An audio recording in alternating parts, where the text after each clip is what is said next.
There we go. No?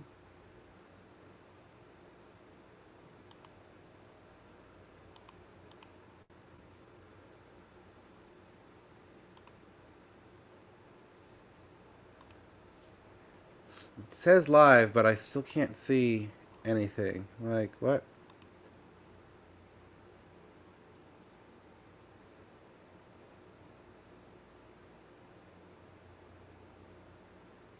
Okay, that one sees stuff just fine.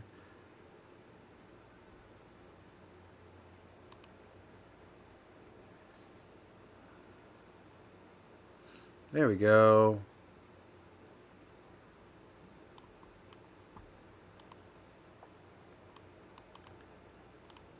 Technical difficulties abound. Rawr. Alright, so I have been a little bit of a slacky slacker boy. So, I'm going to play a little bit of Control in a minute. Why is it? What? No. I'm going to be playing a little bit of Control in a minute. But for right now, I'm going to do a little record session. I'm just going to tell a couple stories. So that I can do a little record about my D&D session that I'm in. So that I can post updates about my last Saturday and my two last Tuesday sessions. So here we go.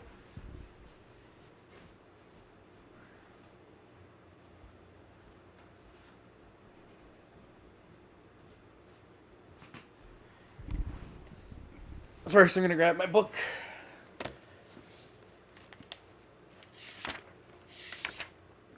Because I am having a hard time remembering exactly where I left off after the first session.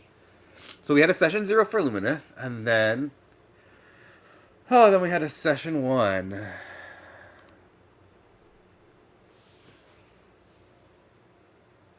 Let's see.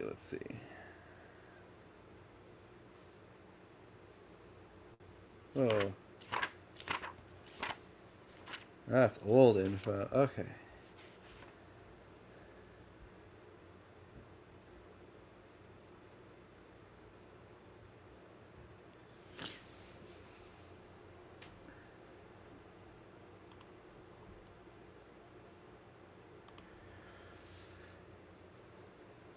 Session 2 for Lumineth, the Looming Green. Oh, wait. That's probably not going to work. I don't think I have audio on. Let's turn audio on. This might sound a little weird.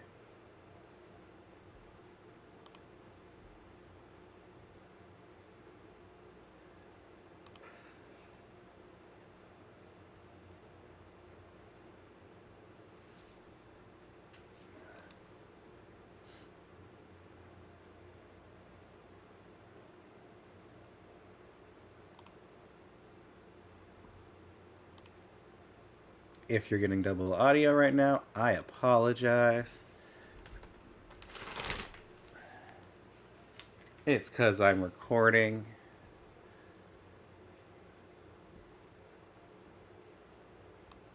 Let's empty. First, let's update this. Let's update this information here.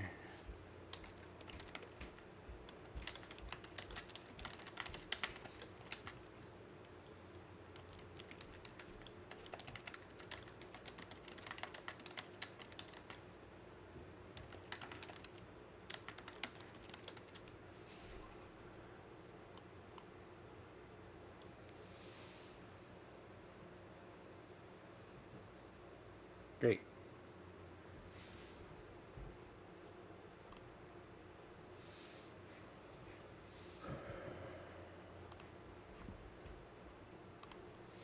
All right, so session 2 for Lumineth the Looming Green. We had just left what was essentially us finding a body um, on the lakeside, I believe. Or we had just come through some passageways and lost the band. I think we had just lost the band. So after losing the band and finding it again, essentially, Patch was able to resummon his band and get things back together. While our friend Milton was essentially propositioned by a yokai or a spirit, a dark one that none of the rest of us saw and aren't sure the consequences of what that will be in the near future. So we continued from there along the road, still trying to get to the next town that we're trying to get to, which I believe. Oh, that's why I messed that up. Is the Verdant Foundry. We're trying to get to the foundry. And we're avoiding the bounty, mostly because Ezekiel thinks it's a bad idea, doesn't want to go there, and knows that the person he believes he's chasing is in the Verdant Foundry. Using his magical map as a means of tracking them, he's hell-bent on getting there. So along the way, we do stop at a marketplace. At this marketplace, I just try to buy some vegetables, some supplies, as my character is a heron gun. I'm trying to get, some protein that's not meat related, because that's his preference. He will eat meats, of course, but, he prefer veggies and lentils and things like that. As we're doing so, the Dragonborn, that merchant that I'm trying to buy from, mentions something in the bounty. The rest of the crew get really hyped up about it. They want to go, they want to check it out, they want to do some treasure hunting. It's very exciting for them, but Ezekiel gets very angry at this Dragonborn, essentially tries to intimidate him. The entire crowd around sees and is very unhappy. He essentially gets mobbed and mocked and made to pay way more than the vegetables are worth in order to get out of there, and has essentially made a lifelong rival in this Dragonborn. So from there, we head down the road backwards because our cart has been taken off by the other three while Ezekiel and I are dealing with the Dragonborn and the mob. We manage to get out of there, and he takes off of his robe, not his robe, his hood and his mask that he's been wearing the whole time, and essentially reveals himself to look akin to TV's Kevin Sorbo, a running joke that we will continue from there. Zeke is now TV's Kevin Sorbo. So we go from there down the road and find this inn where the cart has been tended to. It's the horses have been brought to the stable, and it is called the Serpentine. It is a gathering house. That is what they have in this world. Since it's Obujima inspired, they have gathering houses where everything's very safe. People feel very safe with each other. There is not like a great need of locks and locked doors and things like that. So we go into this place. We get ourselves some rooms, some drinks, some food. My character, Lyric, takes his time to draw some portraits of some people, to sell them, to make some extra coin. Patch sets up the band and plays for the night and racks up a ton of coin. And Cisco takes the barmaid to bed and has a lovely time. D&D, am I right? So we wake up the next morning, and the innkeep, who was distracted by Cisco, decides that now is the time she's going to ask Patch for her share, because apparently when we were at a gathering house, any musicians and performers give a share to the gathering house. I attempt to step in and help barter her down, since she's asking for quite a lot, and was not clear with her special rules beforehand. Something you need to really establish before you can charge someone for playing music in your establishment is what the fee is going to be. You need to set up this kind of thing and set precedents. So we barter back and forth. He ends up getting 3 extra gold back from her after what he pays for her night that she spent with Cisco, since he seems to persuade her that. So now Cisco has been essentially pimped out without his knowledge. From there, we set up and get ready to leave. Actually, before we do, my character decided not to use the gathering house as his resting place and had instead slept in the carriage. Being that he's an artificer, I used one of my tinker's abilities to build a hunter's trap and set that in at the back of the carriage. And when Zeke came out in the morning in a hurry, not looking, he stepped into the carriage without looking, stepped directly into the hunter's trap, and made a big scene of being very upset that it was hurting him and that he had stepped in it. But really, you keep your eyes open. It's not like I had hidden it under bushes or disguised it in any way, shape, or form. It was just there in plain sight for people not paying attention, which unfortunately included Zeke, or TV's Kevin Sorbo, unfortunately was caught in a bear trap. So from there, a elf stumbles out of the woods asking for our help. It seems he's been injured. There's something going wrong with him that we can't quite figure out. Zeke, in his infinite leadership and knowledge, decides that it's a good idea to send the Artificer and the Warlock to investigate. So Patch and I head over to the edge of the clearing of the woods, and we start to look off into the forest. Patch takes another step forward because we see the bag floating, and he becomes in range of this giant treant type yokai who uses its ability on him, causing him to walk forward to it using his full movement speed, and combat ensues. At the time, I was holding onto his staff to try to prevent him from slipping or being pulled forward by anything. He dropped it immediately because of the way that this fear type effect worked and drew him forward. It was a wisdom save. Combat ensues. We're faced with these yokai. There's a second one that comes in to hit us. I managed to use my ability to put Fairy Fire on the first one, and we deal as much damage to it as we can.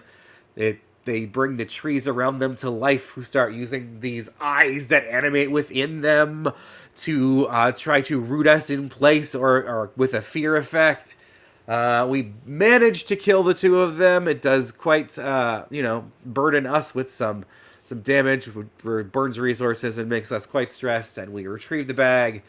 And at the end of that session, we are trying to figure out what to do with the corpses of these yokai.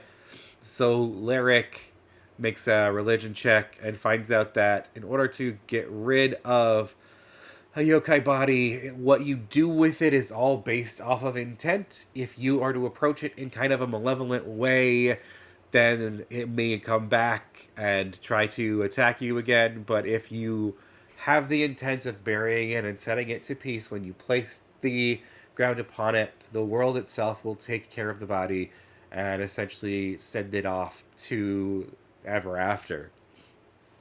So with this wisdom, he first goes and takes from the yokai some of its essence, which he later is going to grind up into some paint to add to his paint set. There's nothing else useful to gather from them, so they take their time and bury the corpses, and that's where we leave off at the end of session 2.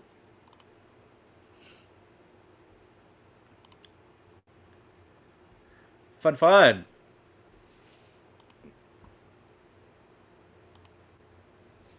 Oh, there's more than that. Ooh, my nose is really stuffy right now. Goodness. Oh my goodness. Hi. So that was the story of session 2 that we had for Lumineth. That was 2 Tuesdays ago. Session 3 was last night. And Milton's character didn't make it, so we still had a real good time. Oh. I'll try to record that in a minute. I mean, it's not like we're in a hurry to get to the game, right? Y'all love stories, don't you?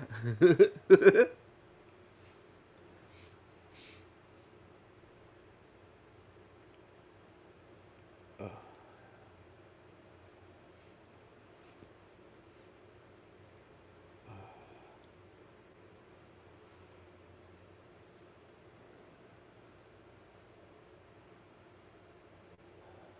Oh my goodness.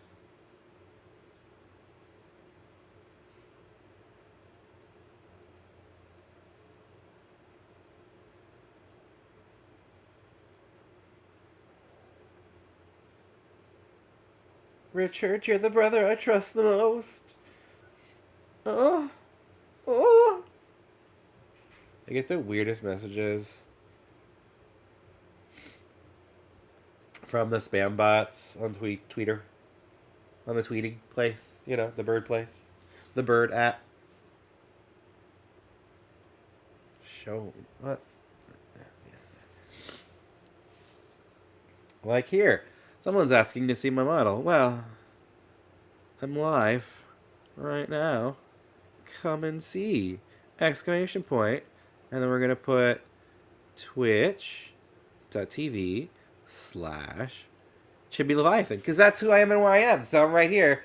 If someone wants to see my model, come on and see it. It's right here. This is my little chibi. He's so cute. He's a little guy. When I'm in little mode, you can give him pets. I haven't set up the pets for the big mode yet. I will work on that at some point. It's a different scene. So I should just be able to do the same thing as when I'm in this scene. Browser. Can I copy? And then if I go to this one, can I paste? All right. So there it is. Now it's just about getting the pet to be in the right spot. Here, I'll test it. Test the pet. Okay, no, that needs to be there. Now that should work. Beautiful.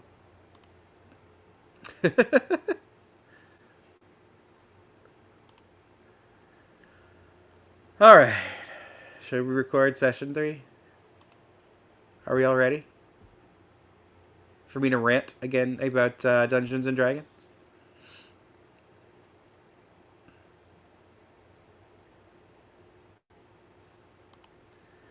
Session 3.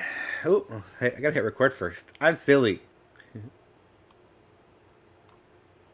Session 3 of Lumineth, the Verdant Green. We find ourselves still in the forest, with the corpses of the yokai we've just buried with intention, watching them slowly return to the earth as we place the ground upon them, with Milton doing a lot of the work, using a shovel that Lyric has used his paint and tinker a power, artificer power, to simply paint it into existence and hand him the shovel. Since he's big and strong and Lyric is small and not very strong, Lyric simply uses his little paws to place the dirt on the yokai with intention, allowing them to be brought to peace. We take the bag and start moving out of the forest that we're in, but we find that 2 of our party members, Patch and Zeke, seem to be lost. They're not sure why we're in this forest and not still back at the lakeside. So, after some back and forth, we realize that those yokai had done something to steal their memories of the past 24 hours.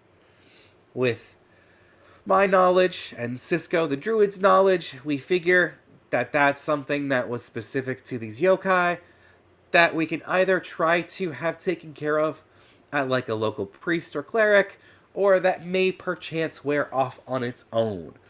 So we'll look into seeing about restoring those memories to them. We do our best to fill in the blanks. I do remind Patch that he did whore out Cisco for 3 gold, and he seems to want to give that gold to Cisco, so they exchange that. Zeke is in a much more chipper mood than he was after his encounter with the Dragonborn, and we are kind of liking this current Zeke a little bit more than Cranky picks a fight with a cabbage salesman Zeke. My cabbages! Ah! So from there, we continue heading towards the Verdant Foundry. We do give the elf the letter that was in his satchel and his satchel. He does cry. It seems that it was very heartfelt. We had some information about that I don't quite remember. But it was more important to that character to have his effects returned than the actual details of the letter. I think they were from his parents. So from there, we take along the road. Zeke and Milton are very tired from the fighting, from getting pummeled by the trees. As much as they were able to avoid getting hit occasionally, they did take a hurt. And so they decided to rest, take a short rest in the carriage as we're going. Heather, whom we are escorting, is very concerned that we continue on today, as she thinks it will be less than a day's journey for us to continue from here to her home. So we do. Along the way, there's some chatter with her about her intention when we get there. It's still kind of vague. The details of things are starting to take shape, but we're not sure of many things, which will lead to some blunders later on. It becomes more clear to us that the reason Zeke is on this quest is to hunt for a bounty. There's an Aarakocra that appears on the map when he focuses on it. That Patch recognizes as one of the people who attacked him when he was still alive, before he became a Scarecrow Man. Fizz has a big reaction about what they're going to do to this Aarakocra when they get him in their clutches. And Zeke very much intends to not let them kill him so that he can return him to what he is calling the Warden. Apparently his mother and sister are in trouble, and if he can return these 5 people to the Warden for questioning, interrogation, and to face up for the crimes that they are either committing or helping to fund or to grow, essentially, like that, they might be working as like the minions or goons of some larger force that was trying to incite some bigger fighting or war, something along those lines. We're not quite sure. That he will be rewarded, that his sister and mother will no longer be in danger. Apparently they're in some kind of danger or peril or captured, and because of his father being a smuggler and teaching him to be a smuggler, somehow they found that he is right for this job, so he needs to get these people back there. We're learning more about his backstory than we had so far, as he was being very cagey and secretive. So it's interesting to learn TV's Kevin Sorbo's goals. We arrive at the manor, and we wait there as Heather is going to go get the blacksmith for some reason we're unsure of. As we're waiting for the blacksmith to come, because instead of actually fetching the blacksmith, as she said she would, she actually sent someone else in town along the way of her little runabout to fetch the blacksmith for her, and return shorter than originally intended. We decided that we would investigate this house that we are at, that apparently is tied to her father and some kind of demon that we're meant to kill. We keep our distance. Patch and I keep our distance anyways, but Zeke goes straight up to the door, opens it without knocking, enters inside, and is immediately attacked by essentially what seems to be the spirit of the house. It seems that the house is possessed. It slices him with no way for him to deflect, to move out of the way, or even to fight back. So he retreats to the outside, and the door slams shut behind him.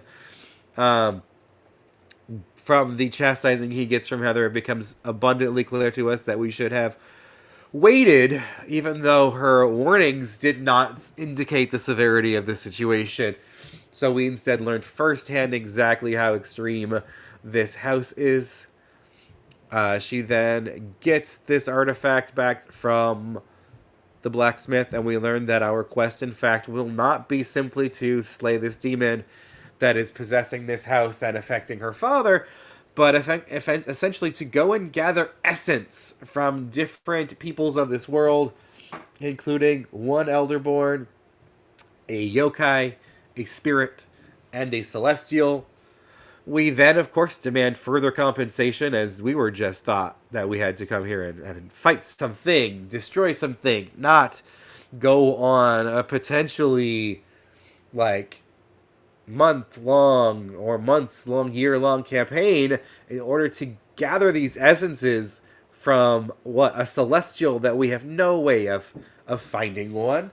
So we demand additional compensation, are essentially given a coin that is an IOU from Heather that we can use at many of the merchants nearby, that we can take with us and attempt to use, but none of the 100 gold that she actually offered us for this initial part of the quest, because she doesn't believe what we've done is sufficient to earn it in some way, and she doesn't actually have any money on her to pay us. So that's upsetting, but essentially our new journey begins from there. I did find out for you all something that I had neglected to find out, which is the members of the band, which are Fingers Delacroix, who is on stringed instruments like banjo, guitar, etc. Ribs McCoy, who plays the drum and other percussion instruments depending on the song, and Bone Jangles, who plays the stand-up bass, and probably other bass-like instruments. But that's it for session 3 of Lumineth. I hope you enjoyed.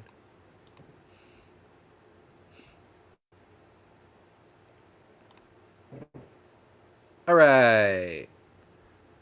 I think that's enough D&D stories for today and recording. Let's get to the game. So I need to go to game source and bring it up for y'all. And we're gonna switch source scenes over here so that I'm gonna shrink myself down and fit into my room. There we go. Make sure that recording is stopped. And here we go. We're going to be playing a little bit more Control today. This is the first time that I've... Well, no, I mean, this is the first playthrough of this game for myself. So I am constantly unsure of where to go. Thankfully, I did figure out a little bit more about how the map works, how the missions work, and thus how to find out where the hell I'm even supposed to be going. Because that was so confusing originally.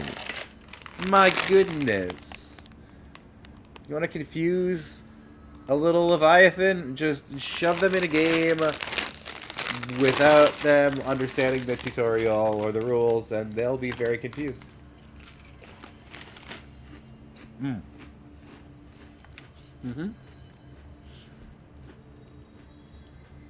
Alright, I need to go to research, protective studies.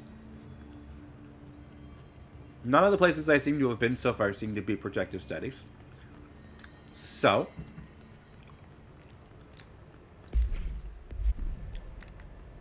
let's try going this way.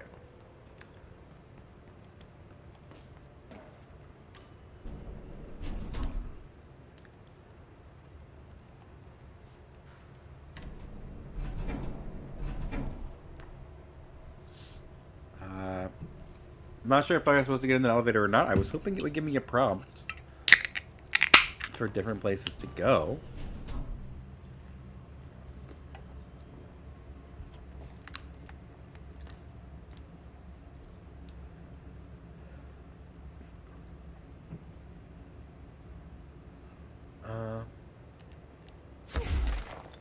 I constantly do that.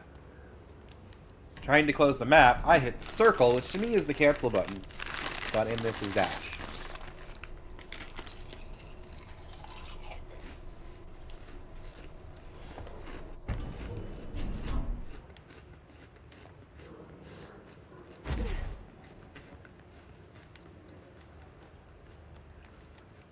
Okay.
Okay, no.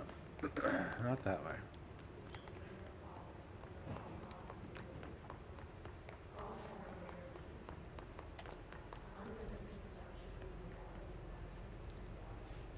Uh...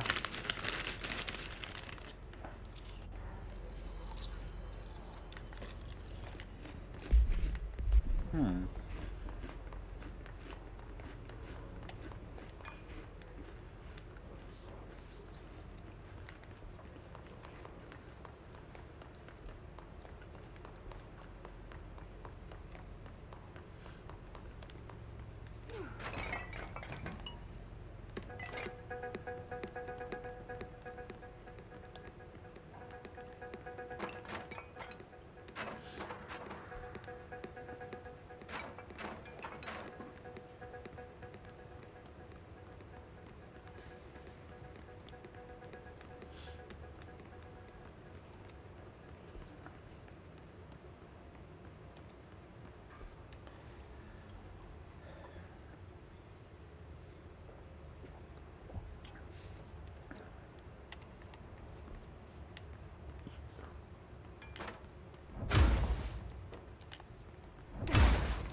It's just in the restroom.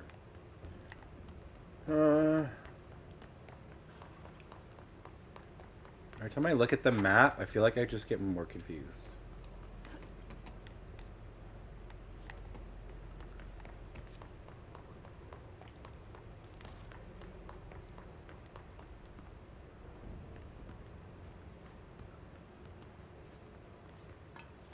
Because it always just feels like, hey, I probably want to go in this general vicinity.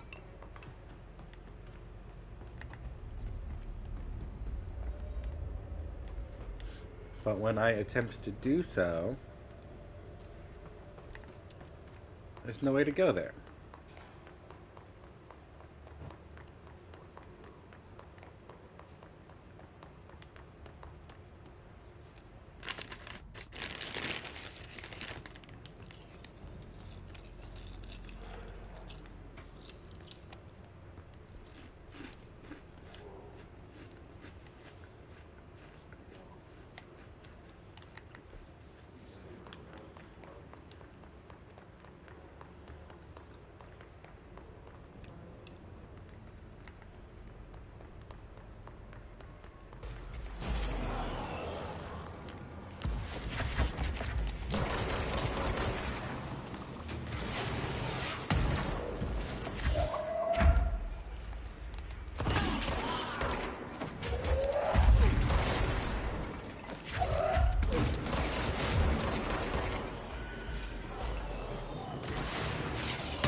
Regarding HRAs, what are they for?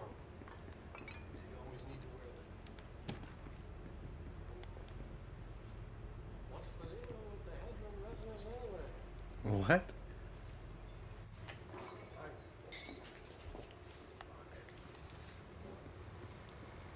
What's he say? Despite what you may have heard, Uh-huh. HRAs are not monitoring devices. They're not tracking your movements or listening to your conversations while you're wearing them. They do that regardless whether or not you're wearing an HRA. Think of them as a life preserver. Only instead of water, the thing HRAs protect you from is classified. One day that classified not water might pour in, and you'll be glad you got an HRA keeping you afloat. And if you don't have an HRA, don't worry. It'll be quick and painless. Oh my god. Kidding. Why are you kidding? I'm kidding. We're making more.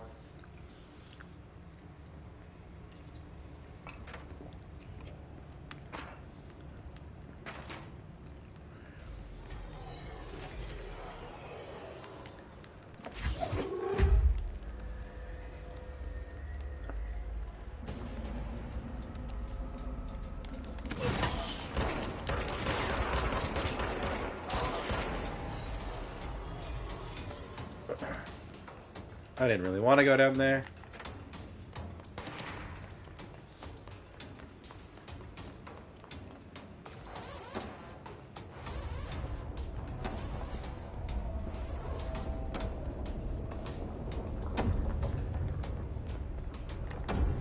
Possibly changing labyrinth. Can never pass through. Dimensional research.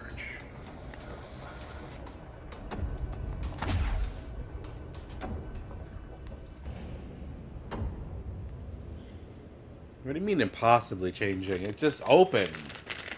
I don't understand.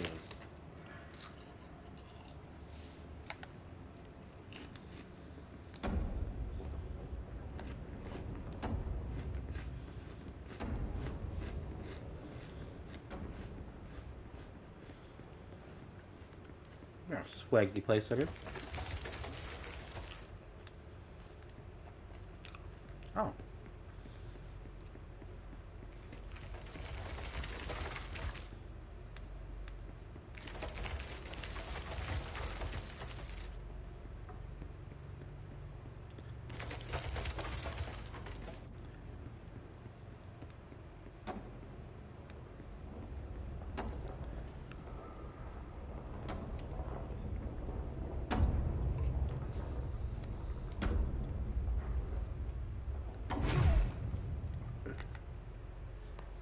Did I make it through or did I go backwards?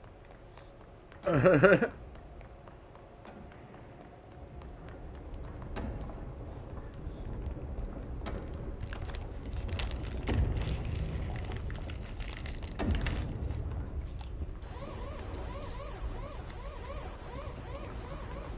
went backwards. Okay.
If I go through there, though, that will close.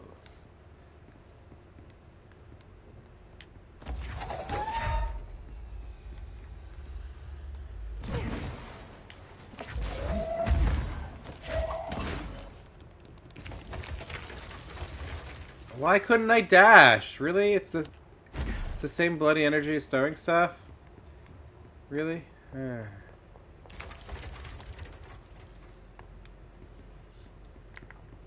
Let's try something different by, like, dashing instead. Here. So I come there, that opens up. What about back here? Everything's closed back here. Okay.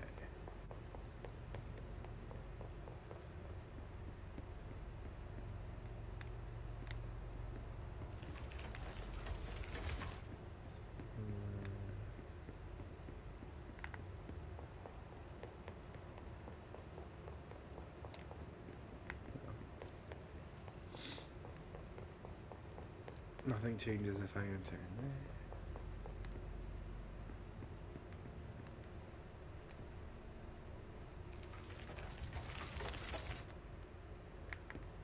Enter in here, that's when things seem to change there.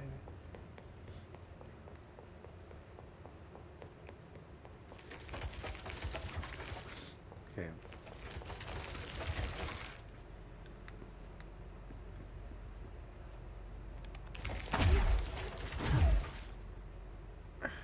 It's like as soon as the animation starts, it seems like that's it. You can't go through it.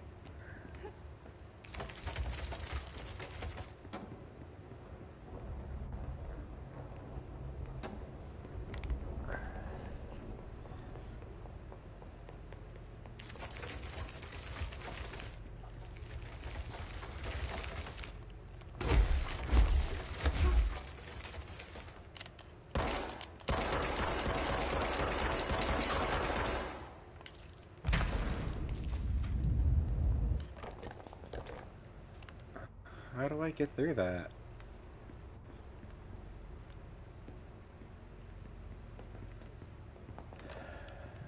I just seem to be going in circles.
Seems like when I pass through two of those paintings, that's when things change. Except here. It's before I pass through those two paintings. When I pass through those two paintings, that happens.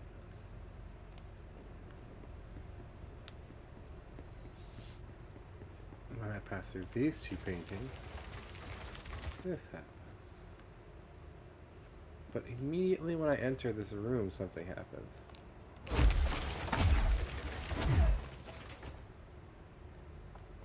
There are no paintings in this room, so that doesn't help. And then same thing there. It's before the paintings. It's when I pass through these two paintings. When I pass... No, before I pass through these two paintings. And there's no paintings in this room.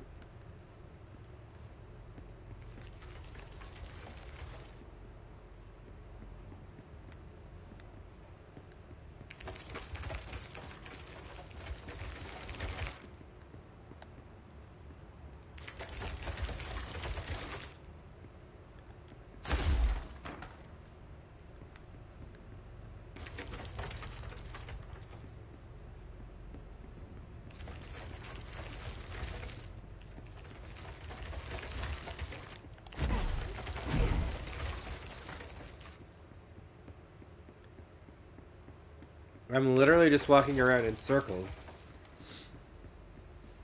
I feel like a mouse caught in a trap because I don't understand what I'm missing.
I'm averse to using objects of power. I don't want to lean on things I ultimately can't trust. But the ashtray and the cigarette, smoking there forever, have their uses. The ashtray maze they conjure is an impossibly changing labyrinth that no one but the binder, and those the binder rights, can ever pass through. The things we hid in dimensional research, the things Darling studies, the danger and the risk involved, call for every measure of security and protection I could bring to the table. The maze, hands down, is our strongest lock. I gave Darling and his chosen crew license to pass through the maze. Lately, I've started to think I should hold that license.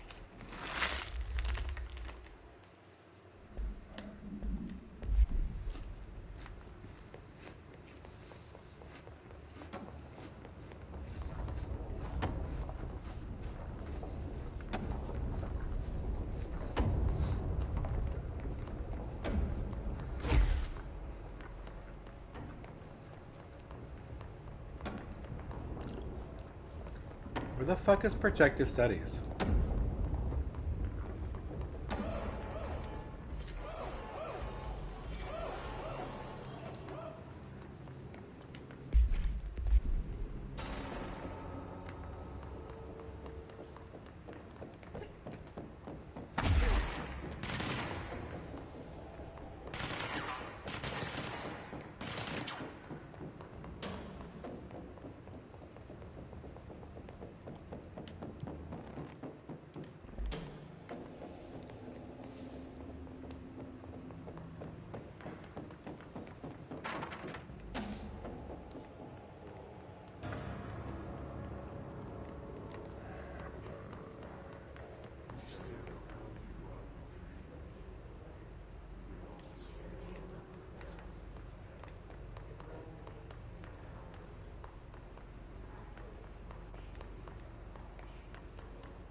Okay.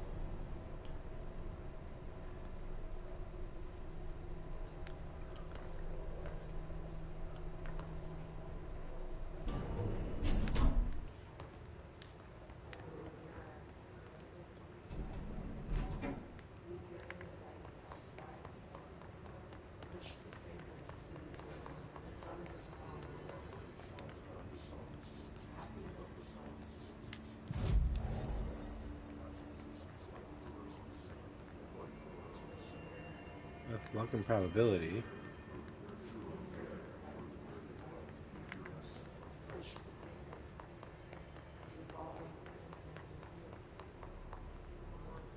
So it's luck and probability.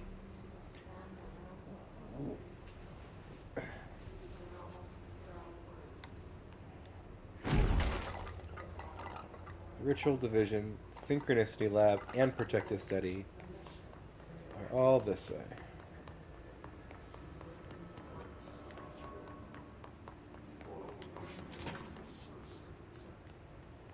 there's anything in this place that can improve our luck, we ought to try it out. You know, just in case. Do not.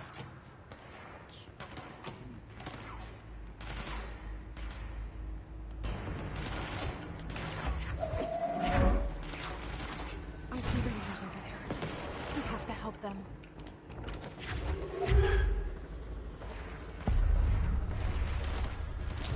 Okay.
Okay, I killed the boss fight.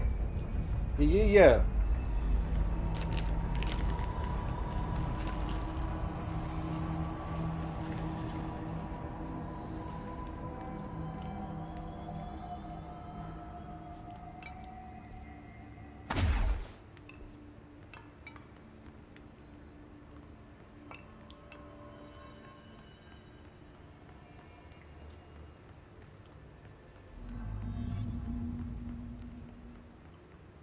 Protective settings. Continue towards the HRA lab. This way to the lab? Okay. He must like these HRAs. Sounds like Darling built them. And most of the things around here. If Marshall can't help us with Dylan, he's our next best bet. Assuming he's not dead. Or taken over by the hiss.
Look, this is the most up place I can seem to get to.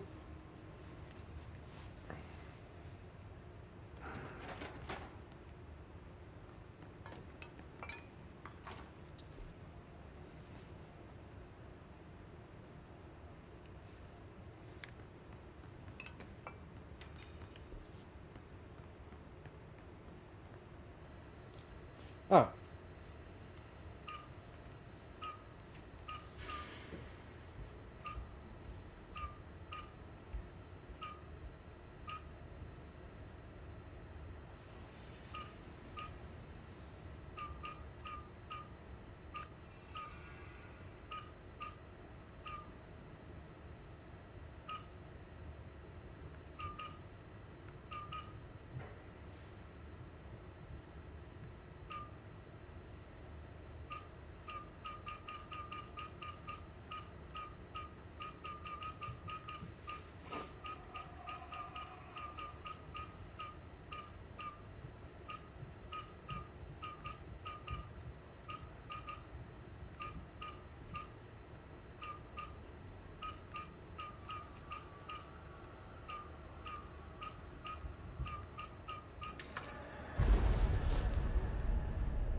let me here.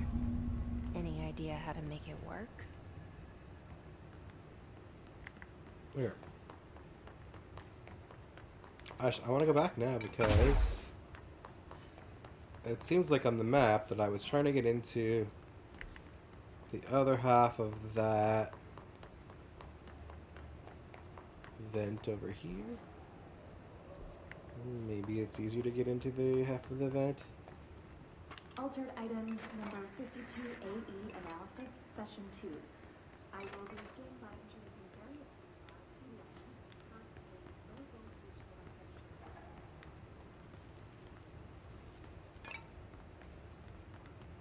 Next, I will introduce heat via a standard Bunsen burner.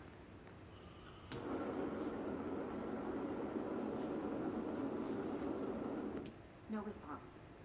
Next, a series of solutions will be applied, each with a different value on the pH scale, from 0 to 14.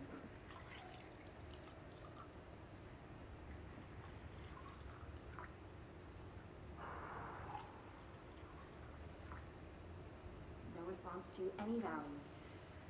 Next, I will attempt to communicate. Can you understand me? Can you understand my words? Quack if you can understand my words. No response.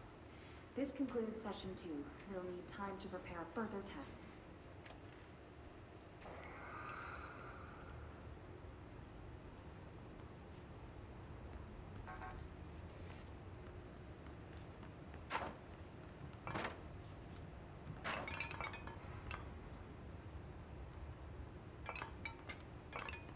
Oh, that's just like, there's nothing you can do to try to get in there at this moment.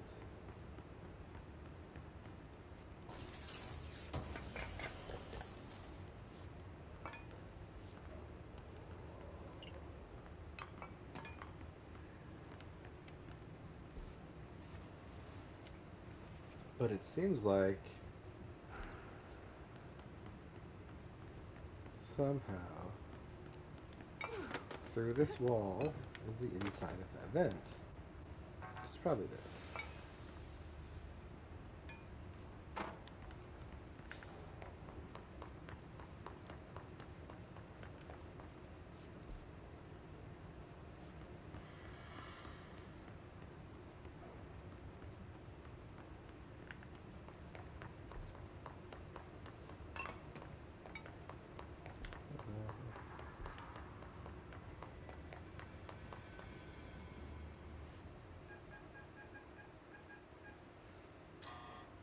What did she just Hello type again, in? Director. It appears we have a new problem. We need to get the HRA machine working. I've replaced a couple of spark plugs, but this looks a bit more complicated. Darling must have had a system. Randomness isn't in his nature. The punch cards, the symbols, the terminals. How do they connect? I'll see what I can do.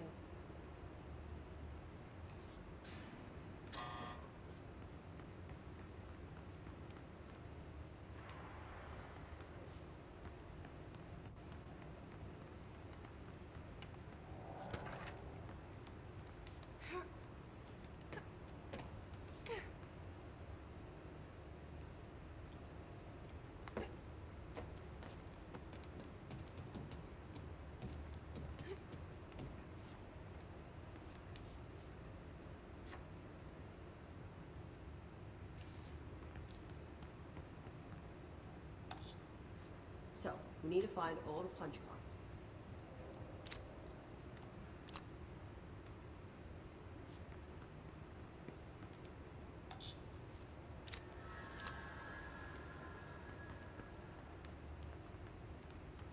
Okay. Well, there's 2 punch cards.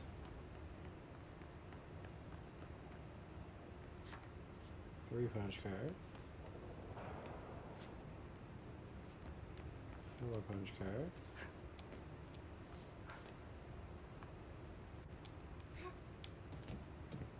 Have you checked the upper floor? No, how do I get to the upper floor?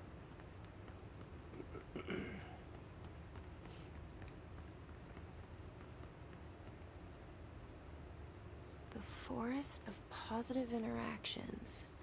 So I play this and get in the tank. Okay.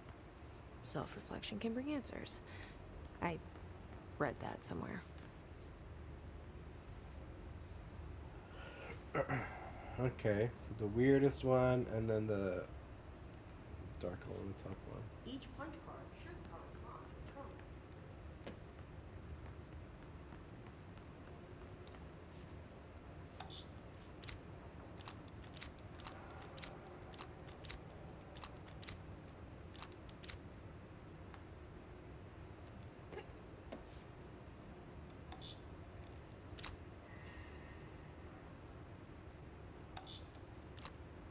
Well, how am I supposed to know that part?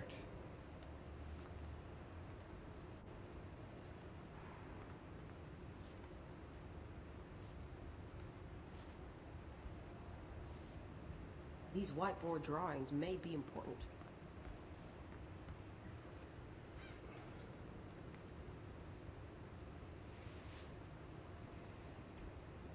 Yeah, I can see that, but it doesn't really tell me anything. So like what? Okay, number 1 needs to be this one. Great. Number 2 can't be that one. Number 3 has to be that one.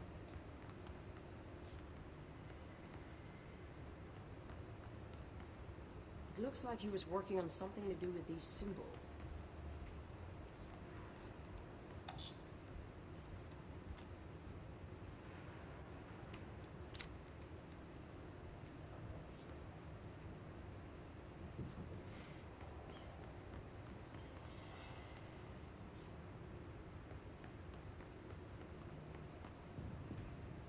Number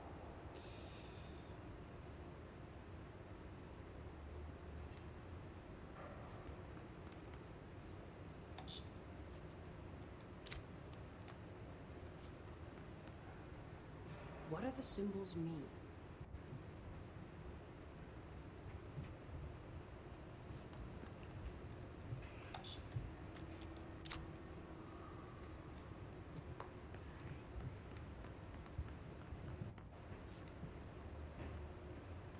Well, those two seem to conflict.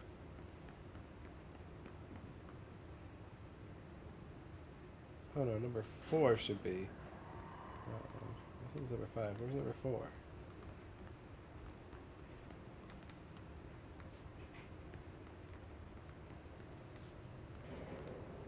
I see 3. What do these whiteboards mean?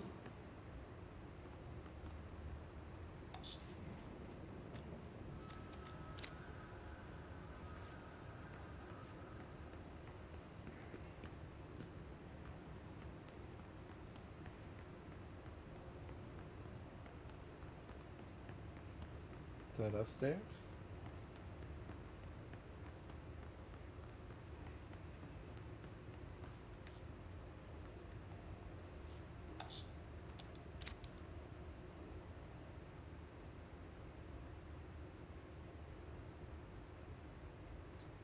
Try different combinations.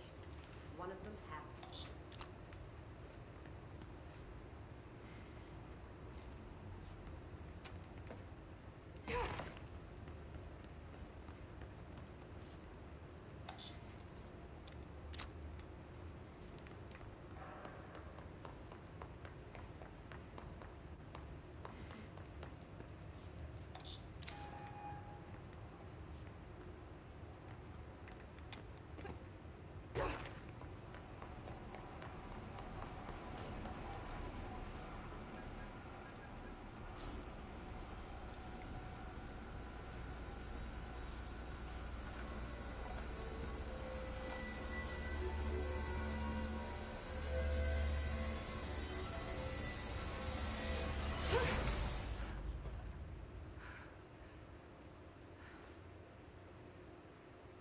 The prism shattered.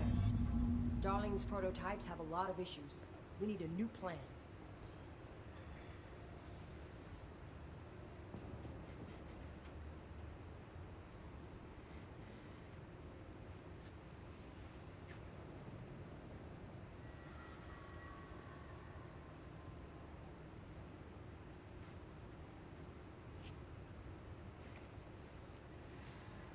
Okay.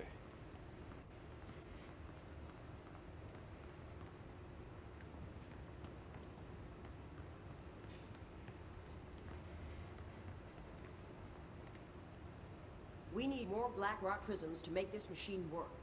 Darling has another lab down in the black rock processing site in maintenance. That must be where he keeps the prisms. I've been to maintenance already. I can find my way. How long will that take? Nothing here is simple. I need to ask her now, before I go. I need something from you first. What do you know about Dylan Faden? I knew this was coming. Lives are at stake here, and we need this machine working to save those lives. Once that is done, Director Faden, then we can talk. She's right. As much as I don't want to admit it. I'm the only one who can help. Fine. I'll get the prisms first. Dylan will have to wait just a little longer. But don't call me Director. Jesse is fine. I'll call you Fate. Here, you'll need this keycard. Thanks. Emily Pope has set up a base in Executive. Once I have the prism, I'll meet you there. Right. I'll move out immediately. And keep an eye out for Darling. Finding him might be the key to stopping the hiss. It's just one large-scale HRA. It's there now. We are about to be exposed to a different kind of resonance. Hostile, viral, invasive resonance. That's what the Hedron resonance amplifiers are for.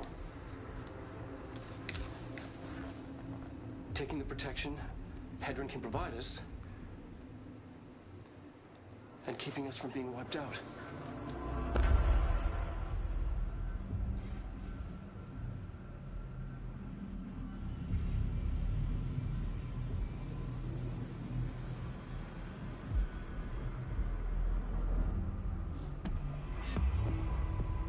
Here, this will lead back to Central Research.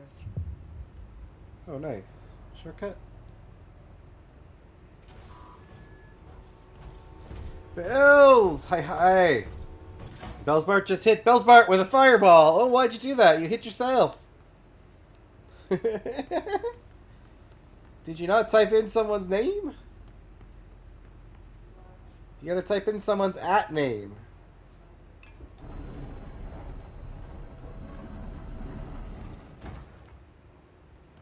Oh God.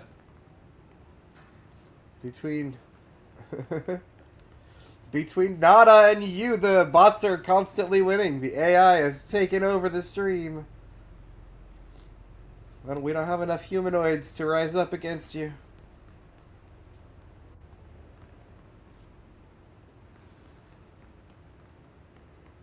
I have to go to... They will remember this. Where is the elevator? This way?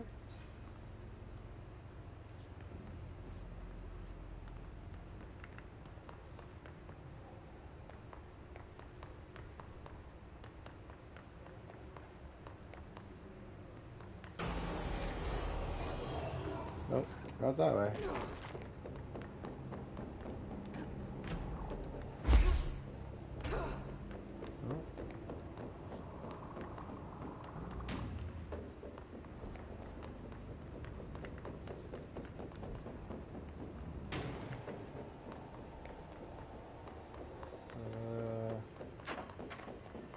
Shelter.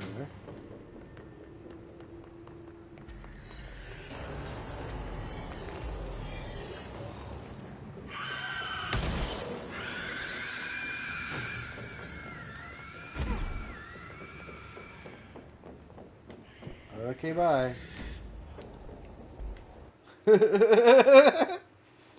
Run! I did not want to do another fight in there, so I decided that it was time to flee. Marshall knows something about Dylan. Is he here? Is he alright? HRAs first. They'll help save everyone, including Dylan, once I find him. Can you keep him safe? Like you do with me? Black rock processing. Okay.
That was annoying.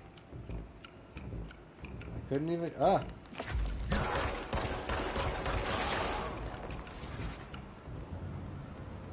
I couldn't even get, like, through those walls.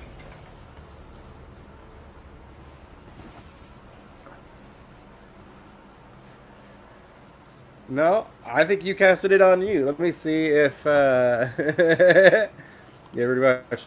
Let me see if I can test it out here. See if I can get it to work. Click on that.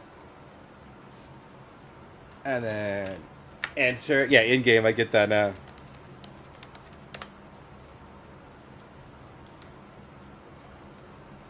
Haha! It worked!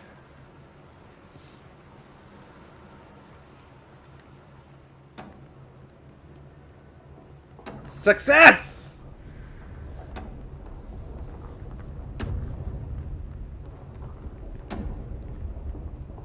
What is this?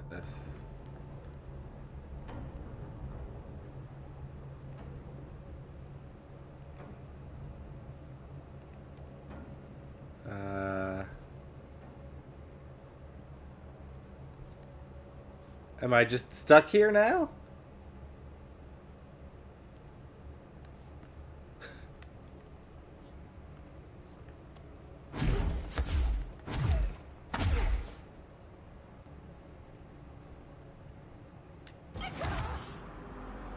Okay. I guess I don't go that way because it's death. This game's trippy, man. I don't know what's going on most of the time.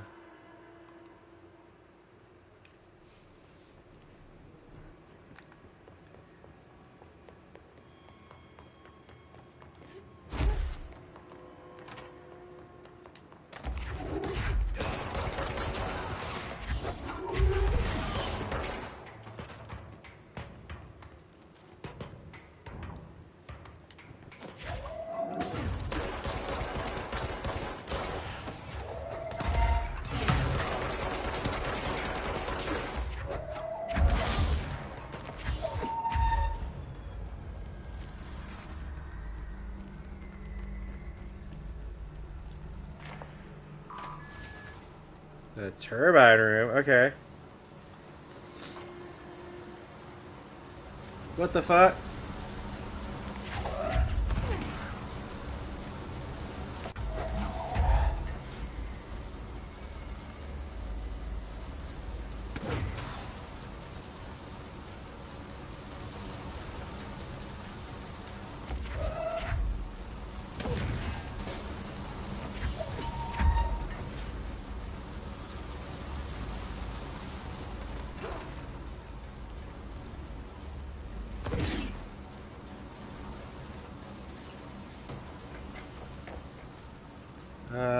Okay.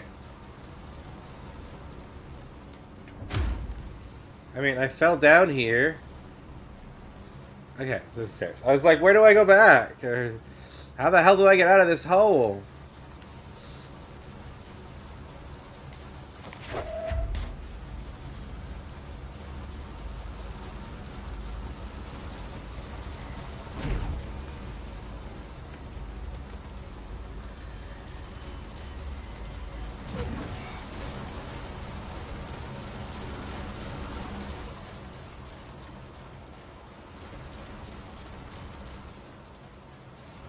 I'm only mostly confused.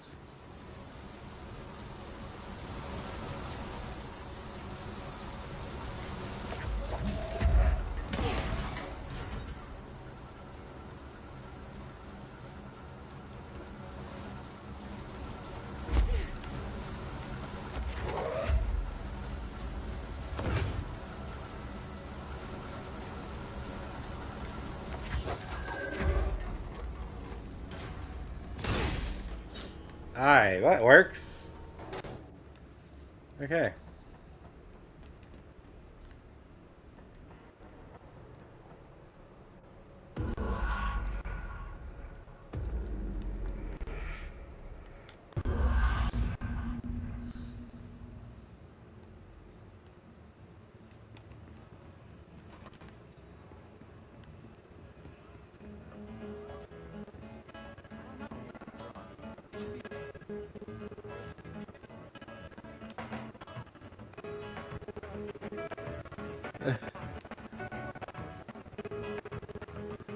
I can hear people, but I don't see anybody.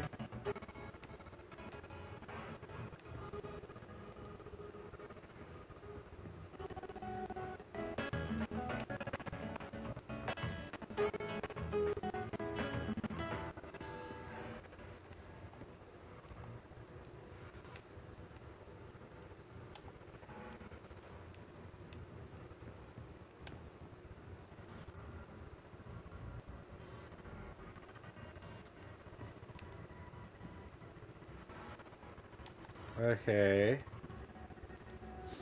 I can move stuff around in that room. But I don't know why I'm supposed to.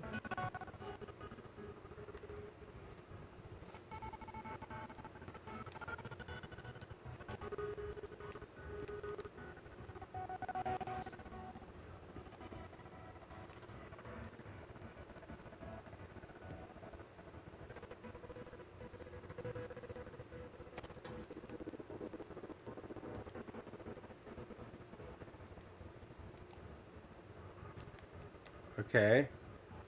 I guess to make it match the other room. That was a pretty simple puzzle, I guess.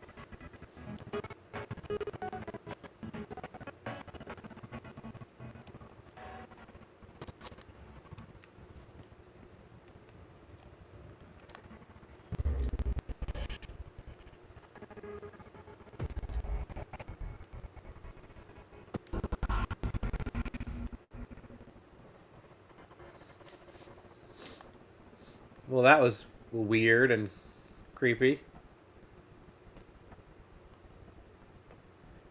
It made like 0 sense to me whatsoever, but okay. I did a puzzle in... Oh. I did a puzzle and I fell through a hole. Okay.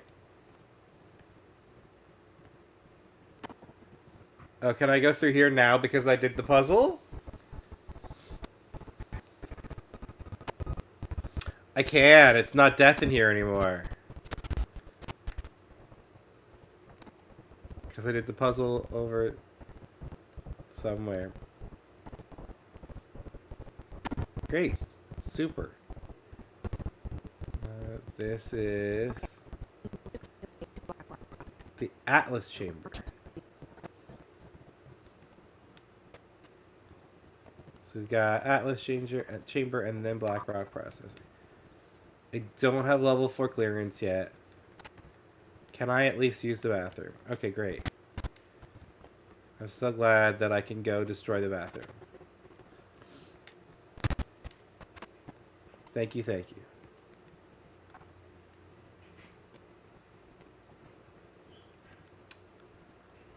Oh. What's over here? Hey, jumping across the place actually did something this time. It's the first time it actually took me somewhere. Usually it just says no. Well, I feel like I just got shot at.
I took over what I think was a bigger guy because he had a shield and stuff.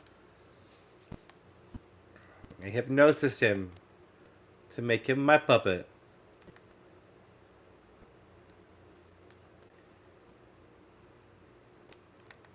Up.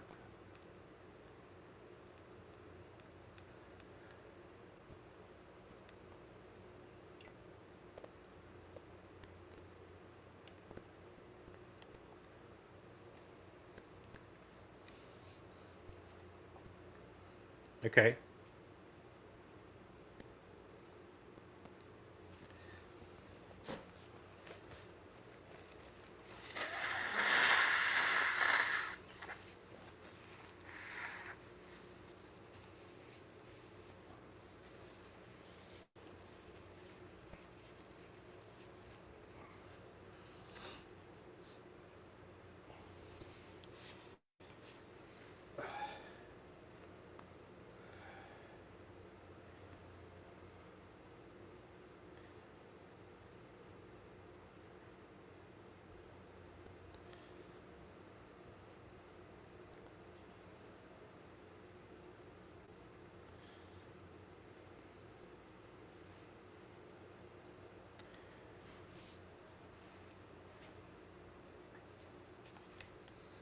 Weird.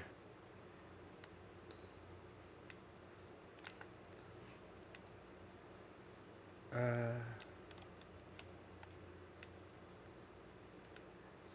supposed to speak with Arish. Who's Arish? This guy? No. Who or where is Arish? Up here?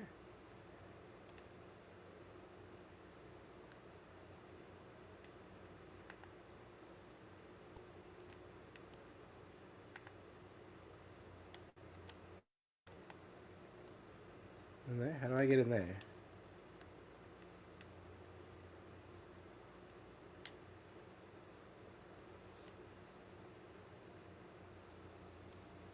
There we go. What was it?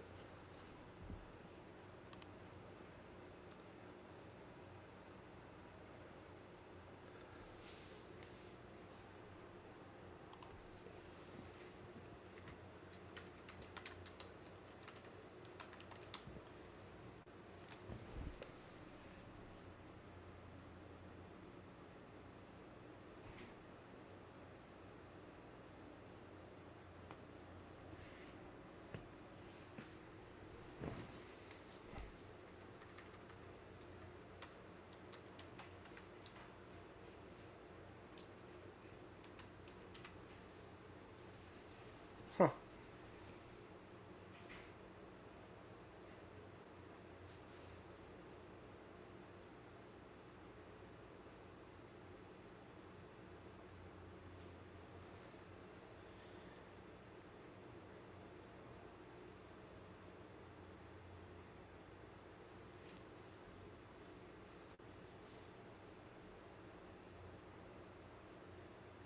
She's so hard on herself.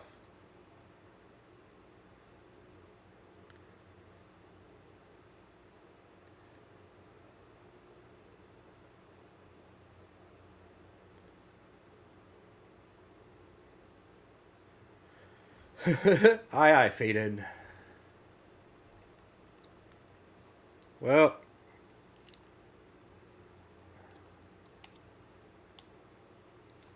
that seems like as natural a stopping point as any.